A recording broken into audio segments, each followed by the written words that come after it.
Welcome to the Book Show, a celebration of reading and writers. I'm Joe Donahue. Tracy Flick is back, and once again, the iconic protagonist of Tom Perrotta's novel Election and Reese Witherspoon's character from the classic movie adaptation, is determined to take high school politics by storm. The new sequel is Tracy Flick Can't Win. We'll get into the use of that word sequel in a moment. Tracy Flick is a hard-working assistant principal at a public high school in suburban New Jersey, energized by the prospect of her long overdue promotion. Tracy throws herself into her work. In classic Perotta style, Tracy Flick Can't Win is a darkly comic page-turner and a pitch-perfect reflection on our current moment.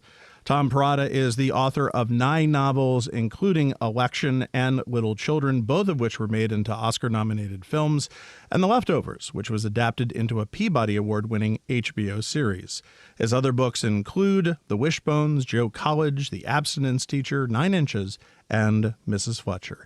It is a great pleasure to welcome Tom Perrotta to this week's book show. Thank you very much for being with us. A great pleasure to have you back on the program. Oh, I'm so happy to be back. Thanks for having me. That word sequel, what I love about this novel is it really isn't a sequel, is it? We don't, other than finding out what Tracy is up to, that's about it.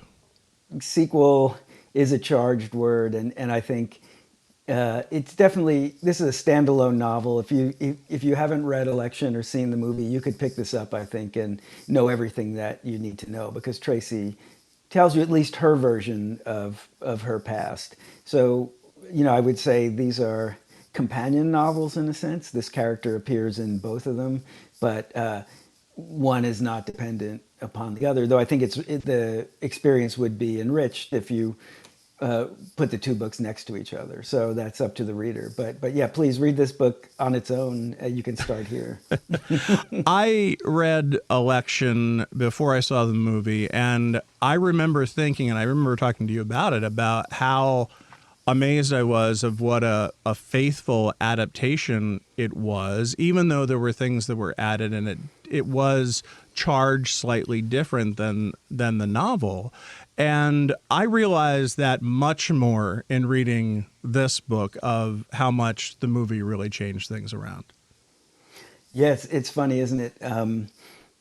I think just there's one big superficial change, which is that Alexander Payne, the wonderful writer-director, moved the story from New Jersey to Nebraska, where he's from, and that was just part of him, I think, taking ownership. And but the real change, I think, had to do with the character of Tracy, who I originally had written, I think, as she was sort of a much more sexually aware character and a less innocent character than the one that Reese Witherspoon played in the film. And I think that was actually a good change.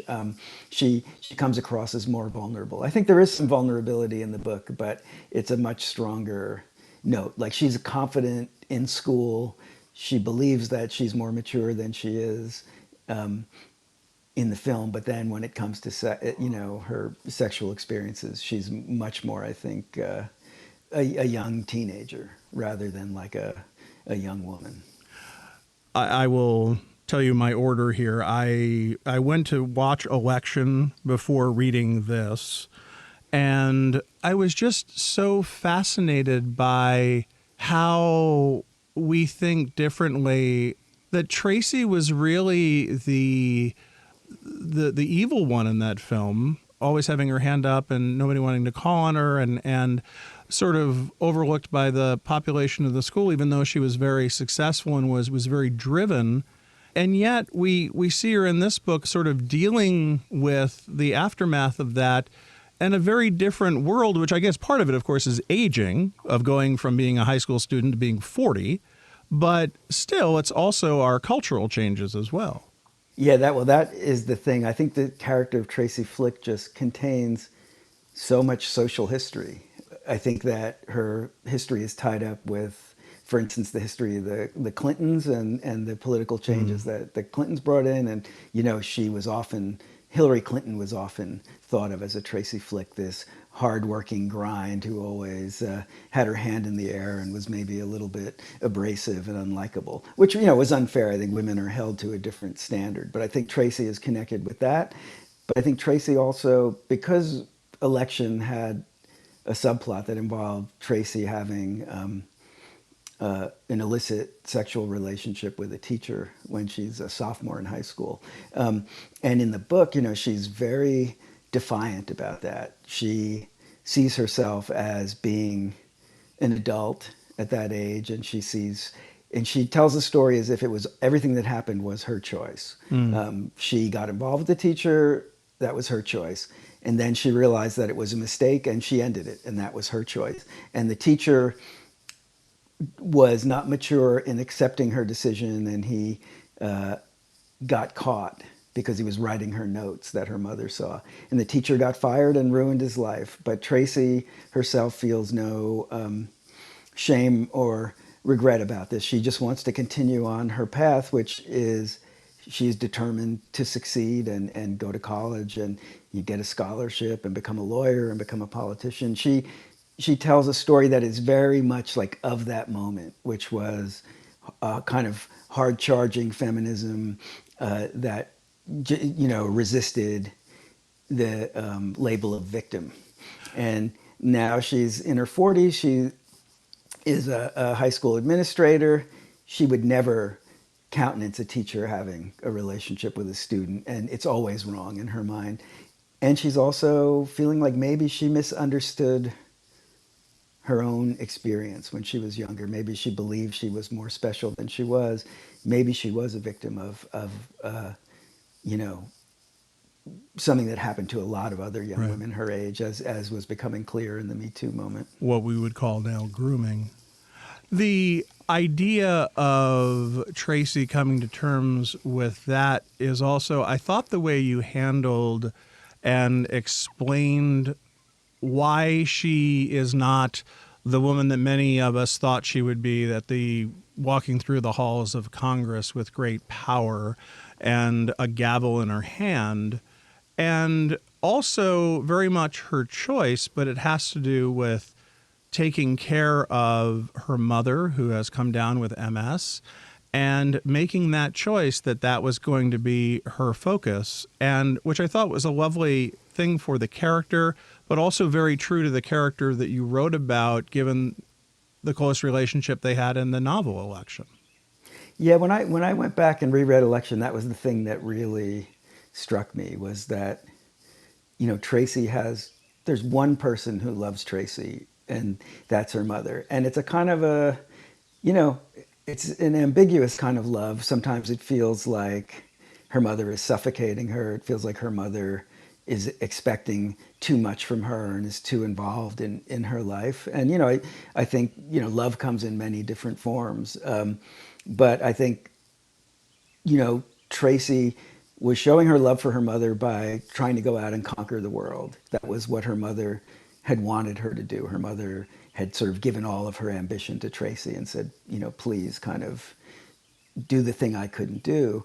And then when her mother gets sick and needs help, I think Tracy also is, showing love for her mother when she takes a break from law school. She doesn't really choose to leave. She chooses to care for her mother, and then slowly, she just gets off the track that was, the express train to worldly success. And she figures out a back door. She becomes a substitute teacher, then she becomes a full-time teacher. She goes to grad school, she gets a PhD.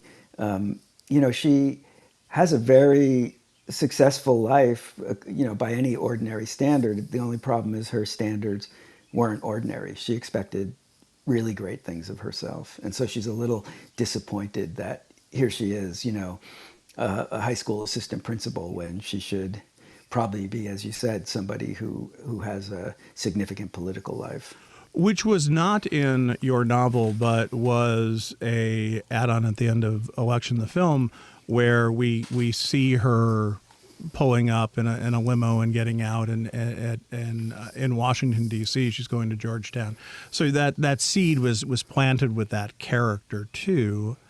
But this Tracy that you write about now would like the next job, but sort of almost has to be not talked into exactly, but like wants it, but just also knows that she may not get it for all of the reasons that have been identified in your previous writing about her. That's right. Yeah, she's caught on. I mean, and that's part of what the title. The title is Tracy Flick Can't Win, and in some ways it's just like that's the phrase we use when we're having a bad day or a bad week, and little things go wrong. I can't win. But then it's also like a kind of existential, hypothesis. Like, wait a second, maybe the system is set up so that I can never win. Tracy keeps finding herself surpassed by men who are objectively no competition for her, and all she wants is a fair fight, a way to prove herself. Like I work harder, I'm smarter, more reliable.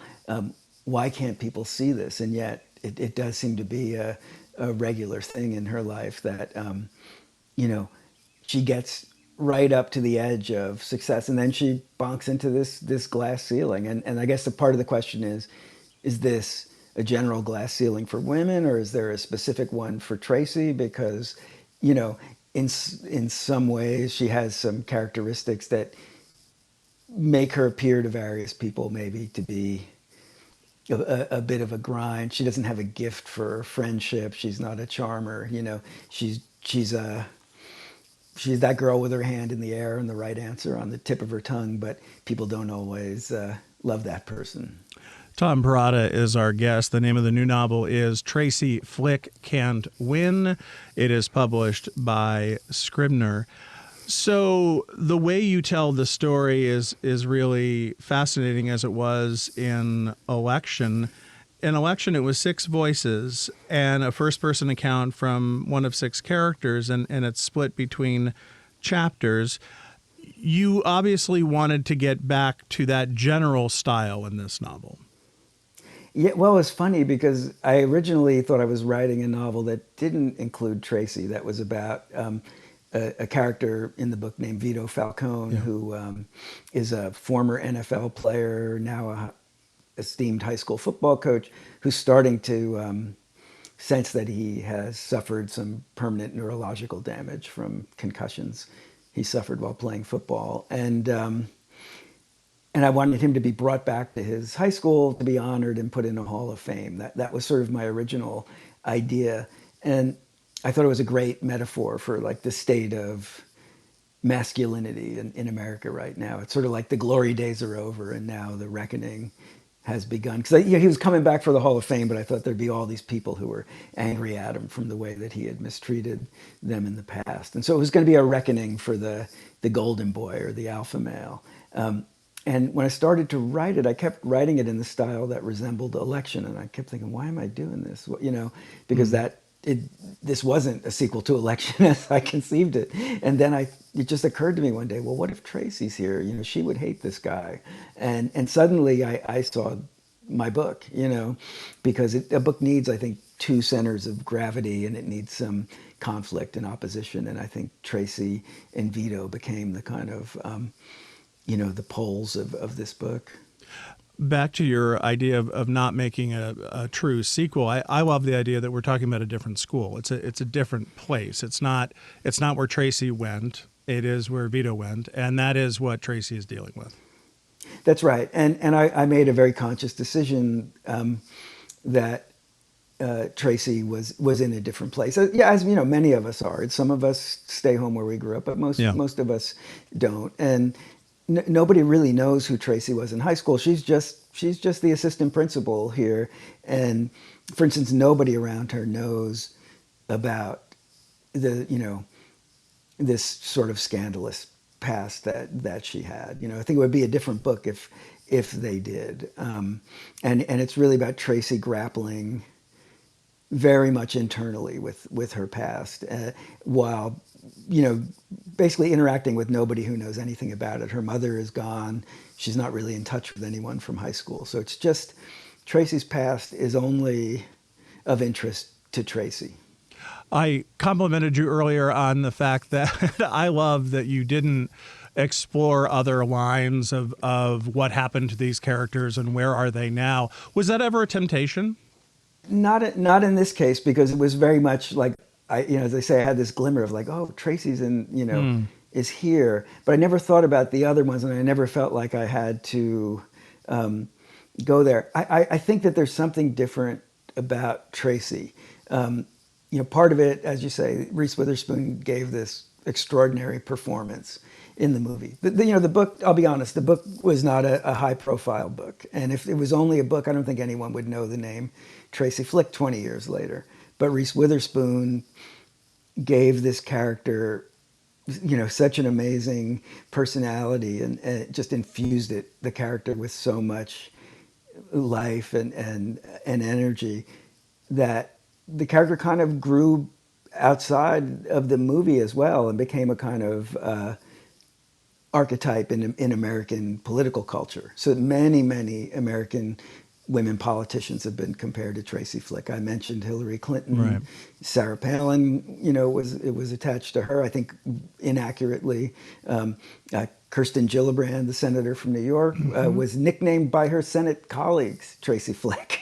And Elise Stefanik has been called a Tracy Flick as well. And then what happened, as you say, Tracy was also seen as a kind of villain for about 10 years. I mean, she would often appear on these internet lists of great movie villains. And then I think Rebecca Traister and A.O. Scott, A.O. Scott, the critic for The Times, and Traister, I think, in New York Magazine, started to say, like, wait a second, Tracy Flick is not a villain.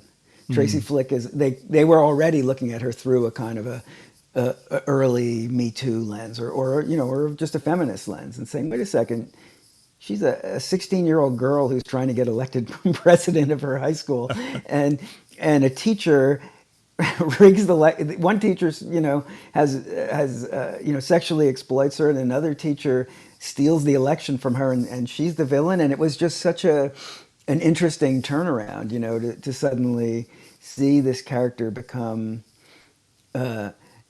undergo a kind of revisionist critical rethinking, and so I think Tracy was just alive in my head in a way that maybe some of the other election characters weren't. So I think that's partly why I felt like there was an ongoing conversation about Tracy that I felt like I could add to, maybe, whereas the other characters were, they had gone, done their they part. rested. Yeah, they're resting within the covers of the book, and they're resting, in that. On film, but Tracy was alive sort of outside of the works. Tom Perrotta is our guest. The new novel is Tracy Flick Can't Win. It is published by Scribner. I've talked to authors about this rarely over the last few decades about their work, and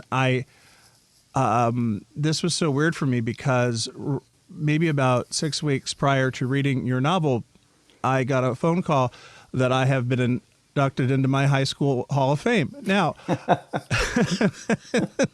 congratulations. I really, maybe, right? So I felt much better about it until I was reading the book, and I'm like, oh, weird. That is really weird. And, because I was, I'm not a sports hero or anything. I was like, most likely to make Jell-O. I don't, nothing. But so then suddenly you're in this and you think, oh, well, that's nice. But what I thought you also handle wonderfully in this is how we look at who represents our class, who represents our heroes, who represents our ideals of what a high school Hall of Fame is, and just, how damn silly the whole thing really is. Yeah, well, I think with election too, I started with something that's universal in America, this idea that we're going to elect the president of our school. It's universal and it's considered an achievement, but in effect, it doesn't mean much, right? There's no power that you get from being president of your school. But I love the idea of taking this thing that was objectively trivial and seeing like these people competing ferociously for it, and in a way, kind of revealing some of the forces that are always at work in American politics, cutthroat ambitions, but then also things like sexism and Machiavellian alliances and things like that. And then with Tracy Flick Can't Win, yes, I think a high school Hall of Fame is often a kind of, you know, somewhat dubious honor. You know, no offense. No, I'm also in my high school Hall of Fame. Um, but there is a deeper issue, and it's one that, you know, we grapple with as a culture all the time. Who do we honor? yeah. Who get and you know, one of the things that really bugs Tracy is that almost always these high school Hall of Fames are for the great athletes. And when we say great athletes, you know, we mean the great male athletes. And I think it becomes a kind of a shorthand for patriarchy and sexism and for a playing field that she can't compete on. You know, and that said, right, when we are removing Confederate statues, say, you know, we're having this same conversation. Why are we honoring these people? They fought for on behalf of slavery, you know, but it's still a big fight because apparently some people want to continue to honor you know, people who fought on behalf of slavery, you know, and so that's like a major American political fight that is being played out, you know, in a very local way. You know, do we need to have this statue in this park? And this Hall of Fame thing, I think, does touch exactly on some of this, and it also brings up old wounds for Tracy, which is, you know, she had big plans for herself, but she realizes, like, if my high school had a Hall of Fame, I wouldn't be in it. To be assistant principal and to have cared for my mother when she was sick, like, that's not going to be honored. I mean, there's also this, without giving anything away, but the football player is sort of the top of the list, and then they're trying to think of, okay, well, who's number two? Who else are we going to put in? And that just sort of comes of who walks into the office at that given moment, you know? So there's great care taken on the one hand, and the other one is just sort of, okay, we have to fill a box. Yeah. Yeah. And again, part of that is that there are 5 people on this committee. And so the only people who can make it have to get 3 votes. And it turns out to be really hard to get 3 votes because, you know, some people, like there's one girl who's like an internet celebrity, but she does like makeup videos, and Tracy is very disapproving of that. She doesn't feel like that's the kind of female achievement that she wants to honor.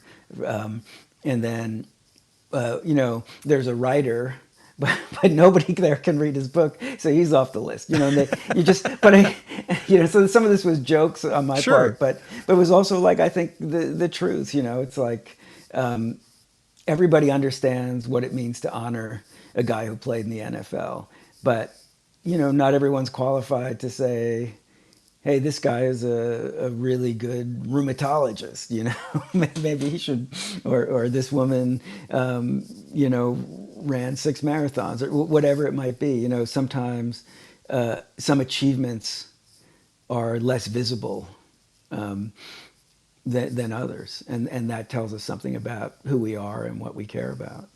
Let me ask you about something else that I took away from the novel, and I don't know how intentional this was, but I mean, obviously you've written a lot, and I'm just looking at these 2 novels, Election and Tracy Flick Can't Win, because they both take place in high school settings. But you, again, without giving anything away, you bring us into a violent, different type of high school environment than you would have written about 20 years ago. Yeah, and you know, I haven't talked about this much before, and yeah, but one, just a very weird coincidence for me was that when the movie Election came out, it was April, I believe, of 1999, and I was doing some publicity for it, and the weekend after the premiere was when Columbine happened, and that was just the beginning of a certain era of you know, gun violence in high school, and I remember being so shaken by it, and you know, now this book is out, and of course we just are seeing all this, you know, horrible stories of violence, shootings in schools, and so it's just, you know, it really is a distinct era. And when I wrote Election, actually in the early 90s, it took a while to get published, that was not on my mind. You know, just I mean, there was obviously gun violence in America back then, but not on the scale that we have it now. And so, again, that's just more, something about writing these books,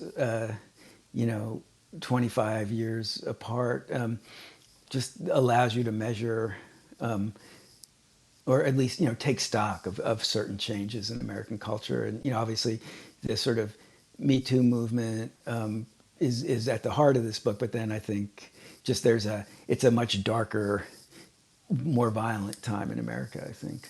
25 years, you think, oh my God, look at how much has changed culturally of those differences that we've been talking about over the past half hour.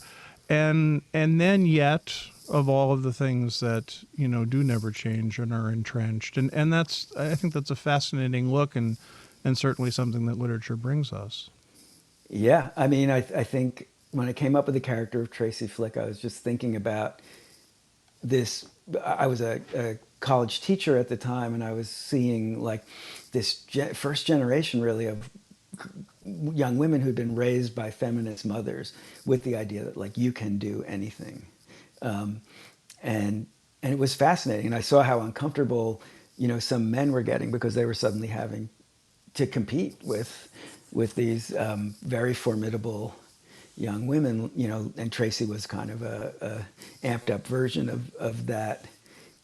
But it's amazing. Here we are, 25 years later, and we still don't have a woman president. I mean, we came close, but she couldn't win. And it is, so in that sense, I could say like the Senate, there are way more women in the Senate, there are way more women in the Supreme Court, et cetera. There's obviously been social, sure, as you say, there's progress that can be measured, but then in some other ways, certain facts remain stubbornly with us.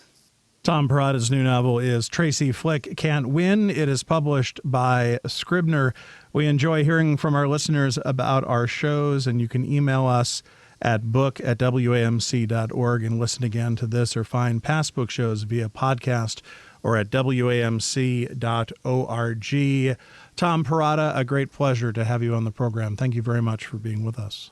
Oh, thanks for having me. I really appreciate it. Again, Tom Perrotta, author of Tracy Flick Can't Win, published by Scribner.